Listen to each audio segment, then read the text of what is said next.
기도하겠습니다. 참 사랑이신 아버지 하나님 감사합니다. 오늘도 우리를 사랑하사 우리를 생명의 말씀 앞으로 인도하시고 하나님께서 우리에게 전하시는 귀하고 귀한 메시지 앞에 우리가 있습니다. 아버지 하나님, 이 시간 성령님께서 역사하사 예배드리는 모든 자들과 함께 은혜가 충만하도록 역사하여 주시옵소서. 선포하는 자나 듣는 모든 자가 동일한 은혜 가운데 있게 하옵소서. 아버지 하나님께 감사와 찬양과 영광을 올려드리며 예수님의 이름으로 기도드리옵나이다. 아멘. 지난 시간에 예수님의 신성을 증거했던 6명에 대해 지난 시간에는 사도 요한과 세례 요한에 대해 말씀을 드렸습니다. 이번 시간에는 안드레가 예수님의 신성에 대하여 증거한 내용을 살펴보도록 하겠습니다. 헬라어로는 안드레아죠. 남성다운의 뜻을 가진 그러한 말입니다. 남성다운. 첫 번째, 시몬 베드로의 형제입니다. 요한복음 1장 40절로 42절의 말씀을 봅니다. 요한의 말을 듣고 예수를 따르는 두 사람 중에 하나는 시몬 베드로의 형제 안드레라. 그가 먼저 자기의 형제 시몬을 찾아 말하되 우리가 메시아를 만났다 하고 괄호 열고 메시아는 번역하면 그리스도라 괄호 닫고 데리고 예수께로 오니 예수께서 보시고 이르시되 내가 요한의 아들 시몬이니 장차 게바라 하리라 하시니라. 괄호 열고 괄호는 게바는 번역하면 베드로라 괄호 닫고 아멘. 요한복음 21장 15절로 17절 말씀을 봅니다. 그들이 조반 먹은 후에 예수께서 시몬 베드로에게 이르시되 요한의 아들 시몬아 내가 이 사람들보다 나를 더 사랑하느냐 하시니 이르되 주님 그러하나이다. 내가 주님을 사랑하는 줄 주님께서 아시나이다. 이르시되 내 어린 양을 먹이라 하시고 또 두 번째 이르시되 요한의 아들 시몬아 내가 나를 사랑하느냐 하시니 이르되 주님 그러하나이다. 내가 주님을 사랑하는 줄 주님께서 아시나이다. 이르시되 내 양을 치라 하시고 세 번째 이르시되 요한의 아들 시몬아 내가 나를 사랑하느냐 하시니 주께서 세 번째 내가 나를 사랑하느냐 하시므로 베드로가 근심하여 이르되 주님 모든 것을 아시오매 내가 주님을 사랑하는 줄을 주님께서 아시나이다. 예수께서 이르시되 내 양을 먹이라. 아멘. 두 번째는 요한의 아들 시몬아 한 것은 안드레와 베드로의 아버지 이름이 요한 또는 요나라는 것입니다. 셋째, 고향입니다. 베세다죠. 안드레, 베드로, 빌립도 같은 고향이며 주로 가버나움에서 어업을 하였습니다. 네 번째, 직업은 어부입니다. 동업자는 세베대 아들들이 야고보와 요한이고요. 마태복음 4장 18절을 보겠습니다. 갈릴리 해변에 다니시다가 두 형제 곧 베드로라 하는 시몬과 그의 형제 안드레가 바다에 그물 던지는 것을 보시고 그들은 어부라. 누가복음 5장 10절의 말씀입니다. 세베대의 아들로서 시몬의 동업자인 야고보와 요한도 놀랐습니다. 예수께서 시몬에게 이르시되 무서워하지 말라. 이제후로는 내가 사람을 취하리라 하시니. 아멘.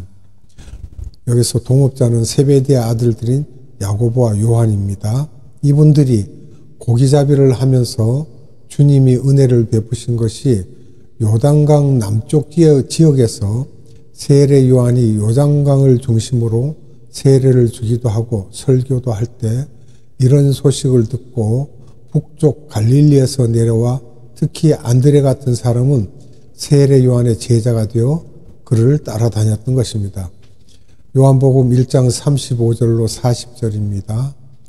또 이튿날 요한이 자기 제자 중 두 사람과 함께 섰다가 예수께서 거니심을 보고 말하되 보라 하나님의 어린 양이로다.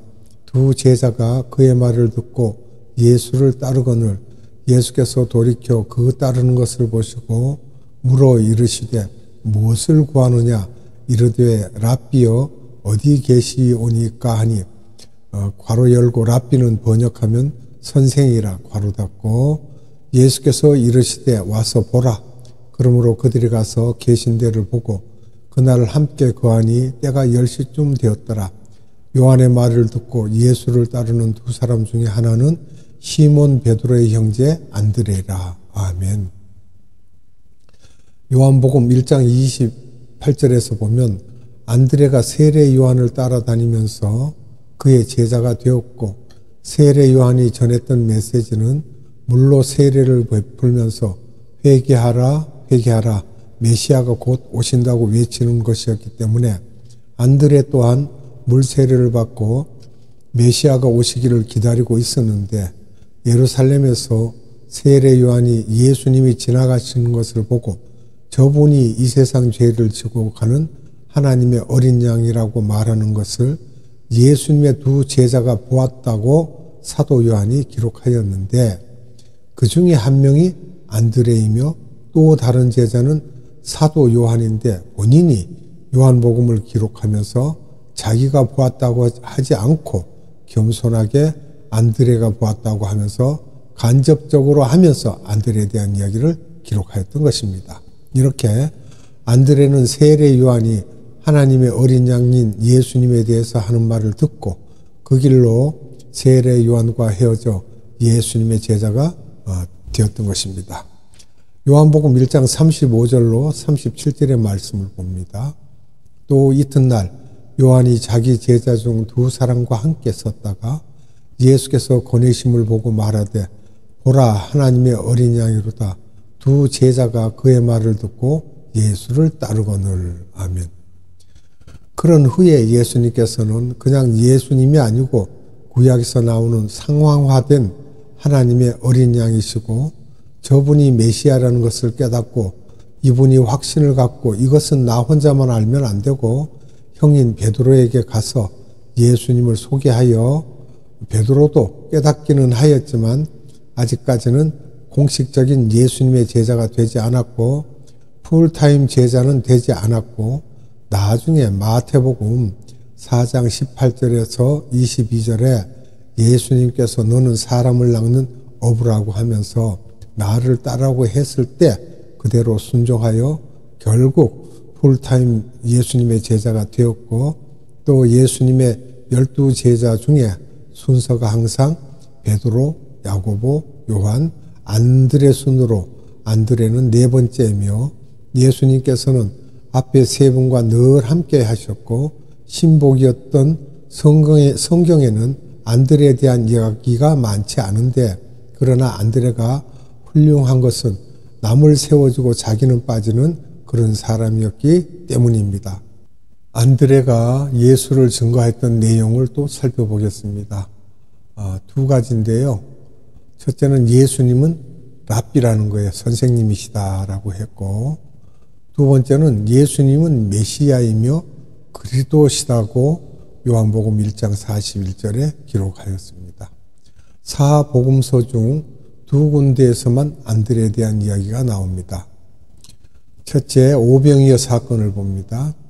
예수님이 군중들 앞에서 설교하시다가 군중들이 배고파할 때 예수님께서 빌립에게 이들을 어떻게 떡을 먹일 수 있겠느냐고 묻자 빌립이 대답하기를 떡을 사서 이 군중들에게 먹게 해야 하는데 너무나 숫자가 많아서 200데나리온의 떡이 부족할 것이라고 하는 장면에서 그럼 예수님께서는 왜 빌립에게 이런 질문을 하였을까요? 성서에서는 예수님이 빌립을 시험하시려고 질문하였다 이렇게 보고 제자들 중에서 음식을 담당하는 사람이었을 거라는 생각을 또 우리가 해볼 수 있습니다.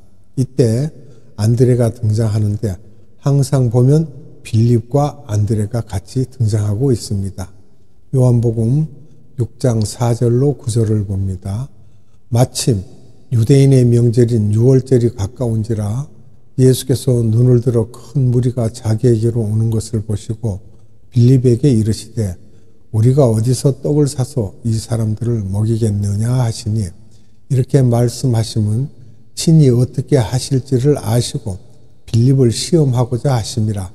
빌립이 대답하되 각 사람으로 조금씩 받게 할지라도 200데나리온의 떡이 부족하리이다. 제자 중 하나 곧 시몬 베드로의 형제 안드레가 예수께 여짜오되 여기 한 아이가 있어 보리떡 5개와 물고기 2마리를 가지고 있나이다. 그러나 그것이 이 많은 사람에게 얼마나 되겠사옵나이까. 아멘. 둘째로 한 알의 미랄입니다. 한 알의 미랄이 땅에 떨어져 죽어야 한다는 이야기입니다. 그 전에 장면이 재미있습니다. 요한복음 12장 20절로 22절을 보겠습니다. 명절에 예배하러 올라온 사람 중에 헬라인 몇이 있는데 그들이 갈릴리 베세다 사람 빌립에게 가서 청하여 이르되 선생이여 우리가 예수를 배우고자 하나이다 하니 빌립이 안드레에게 가서 말하고 안드레와 빌립이 예수께 가서 여쭈니. 아멘. 헬라인 몇 사람이 빌립에게 찾아와서 예수님을 소개해 달라는 것입니다. 빌립의 이름은 헬라 왕들의 이름입니다. 그래서 헬라 사람들이 볼 때 빌립이 좀 친근감 있고 고급스럽게 보였을 것입니다. 이때에도 빌립이 그냥 예수님에게로 이들을 데려가면 될 텐데 그렇게 하지 않고 안드레에게 가서 먼저 말하고 함께 예수님께로 가서 여쭈는 장면이며 그들의 말에 이어서 예수님께서 하시는 말씀이 한 알의 미랄에 대한 말씀입니다. 이렇게 안드레와 빌립은 항상 함께하는 것을 볼 수 있으며 이들은 이렇게 할 일을 한 후에 딱 숨어버리는 그런 겸손한 사람이었고 또 소개를 잘하는 사람이었습니다. 안드레의 이런 부분을 인용해서 빌리 그레암 목사는 안드레 작전이라는 것을 만들었어요. 그런 말을요. 안드레 작전이란 말은 안드레처럼 확실한 복음을 받은 사람은 전하고 또 전한 후에는 빨리 숨으라는 것이며 이렇게 전하고 내가 숨으면 복음을 받은 자가 베드로와 같이 큰 인물이 되므로 그렇게 한 사람 한 사람 전도하라는 것입니다. 바나바도 안드레와 같은 인물이었습니다. 안드레가 빌립을 소개하는 장면인데요. 성서에서는 구체적으로 안드레가 소개했다는 말은 없습니다. 요한복음 1장 43절로 44절에 보면요. 안드레가 성서에 많이 나오지 않지만 2세기와 3세기에 안드레의 이름이 많이 퍼졌습니다. 기독교 역사가 유세비스가 이 사람은 가이사랴 출신이며 AD 260에서 340년까지 있었던 사람이죠. 유세비스라는 분이요. 이분의 책 속에 성서에는 나오지 않지만 안드레가 후에 남러시아 쪽 스키피아 즉 흑해 북단 쪽에서 스라브족 복음화의 영적 아버지로서 힘을 썼기 때문에 지금도 러시아에 가면 수호 성인으로 지정받았는데 이들은 안드레가 자기들 민족을 위하여 십자가에서 순교당하실 때 X 모양의 십자가에 달려 죽었다고 하면서 이것을 세인 안드루스 크로스라고 하면서 러시아 정교회에서는 지금도 안드레의 X 십자가를 볼 수가 있습니다. 이것이 주변에 퍼져나가면서 후에 그리스의 히랍 정교회도 안드레를 수호 성인으로 지정하였고 스코틀랜드에서도 안드레를 수호 성인으로 모시고 있는 것을 볼 때 그만큼 주님이 안드레를 높이셨다고 볼 수 있습니다. 네 번째, 베드로가 예수님을 증거한 내용을 봅니다. 베드로가 예수님을 어떻게 증거했다는 내용은 구체적으로 없습니다. 그러나 한 3가지로 볼 때에 유대 이름으로는 시몬이라고 하죠. 아라멕어로는 게바입니다. 헬라어로는 베드로이고요. 이것은 아버지는 시몬 바요나입니다. 두 번째, 다른 제자들은 결혼했다는 이야기가 없는데 베드로는 결혼해서 장모님이 있는 이야기가 성서에 나옵니다. 세 번째, 결혼 후 가버나움에 살면서 동생 안드레와 세베대의 두 아들들과 어업을 함께 동업하고 있었습니다. 넷째, 12제자 중에 최고였던 성품이 최고였고 성품이 아주 변덕스러웠습니다. 첫째는 예수님이 무리를 걸으시는 것을 보고 자기도 하겠다고 바로 뛰어들었죠. 마태복음 14장 26절로 31절이요. 두 번째는 변화산에서도 예수님께 초막을 셋을 지어 하나는 예수님과 모세와 엘리야를 위하여 하겠다고 했는데 마태복음에서는 이렇게 하였지만 마가 누가복음에서는 여기에 대해서 토를 달았는데 베드로가 그렇게 말하고도 그 말이 무슨 뜻인지도 모르고 했다고 하시면서 이는 그냥 생각나는 대로 한다는 것이었습니다. 마태복음 17장 1절로 4절 말씀을 봅니다.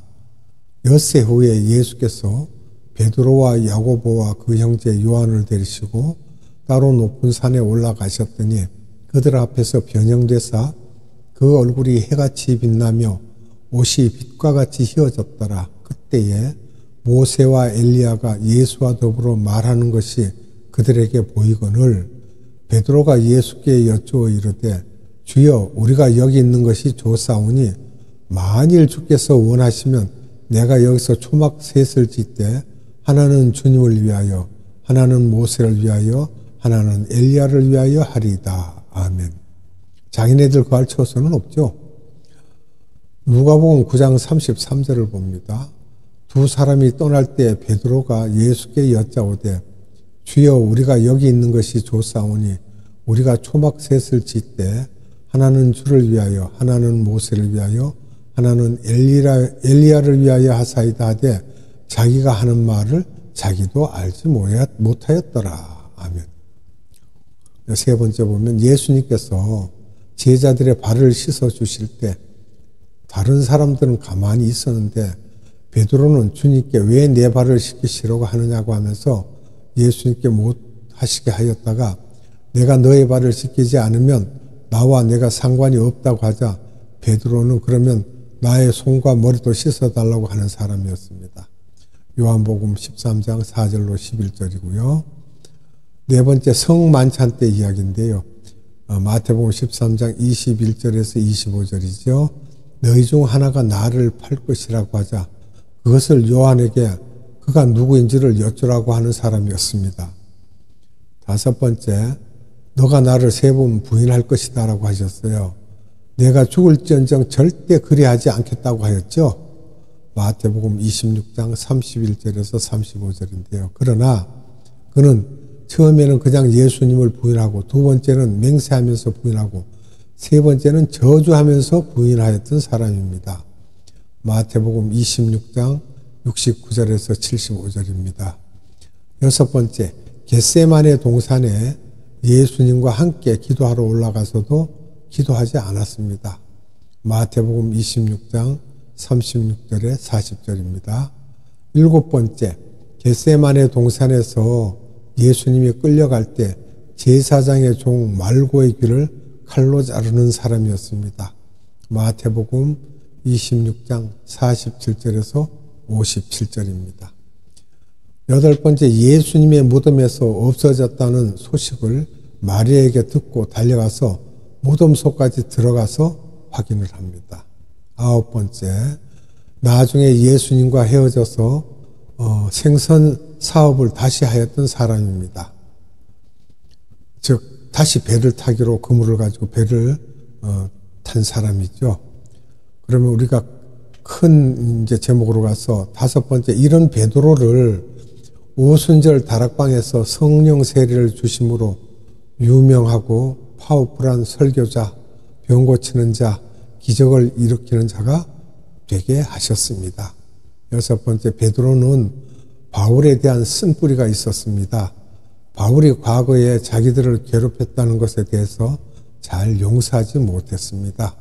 일곱 번째, 유대인 문화 속에서만 살았기 때문에 예수님의 지상명령을 듣기만 했지 순종하지 않았는데 서서히 점진적으로 타민족에게도 나가도록 만드셨던 것입니다. 8번째, 베드로전서를 기록하였을 때만 해도 이때는 AD 64년에서 65년이죠. 베드로의 제자들이 터키의 본도, 갈라디아, 갑바도기아, 아시아, 비두니아 등으로 가서 타문화 선교를 하고 있었습니다.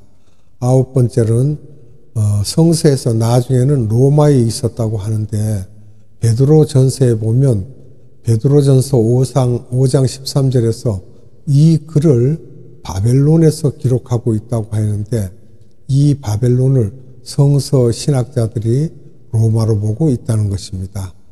클레멘트는 로마의 비숍이었습니다. AD 88년에서 97년의 이야기죠.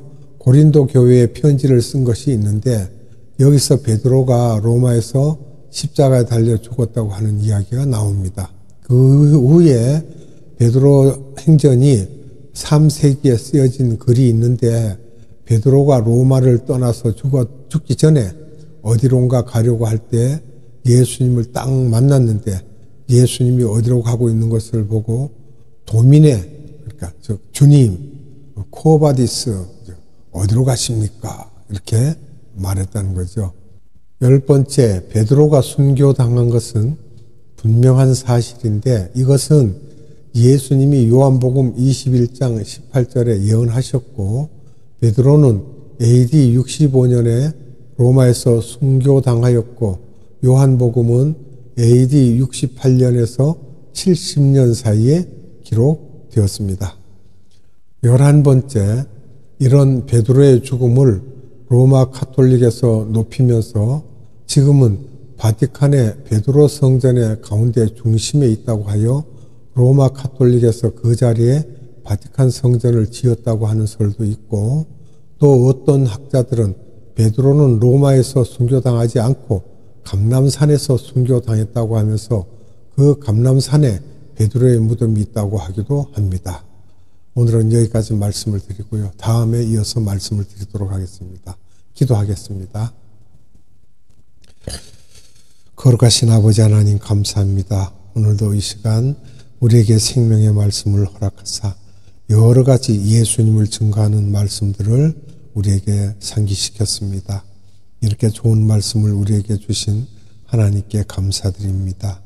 아버지 하나님, 우리는 무지하여서 알 길이 없사오나 하나님의 말씀에 자세히 기록되어서 우리가 이 말씀을 찾아보고 또한 읽고 그 뜻을 알아서 이렇게 우리 마음에 담을 수 있도록 역사하신 성령님 감사합니다. 오늘도 아버지 하나님께 무한한 감사와 찬양과 영광을 올려드리며 예수님의 이름으로 감사하며 기도드리옵나이다. 아멘. 주님 가르쳐준 기도로 예배를 마칩니다. 하늘에 계신 우리 아버지, 아버지의 이름을 거룩하게 하시며 아버지의 나라가 오게 하시며 아버지의 뜻이 하늘에서와 같이 땅에서도 이루어지게 하소서. 오늘 우리에게 일용할 양식을 주시고 우리가 우리에게 잘못한 사람을 용서하여 준 것 같이 우리 죄를 용서하여 주시고 우리를 시험에 빠지지 않게 하시고 악에서 구하소서. 나라와 권능과 영광이 영원히 아버지의 것입니다. 아멘.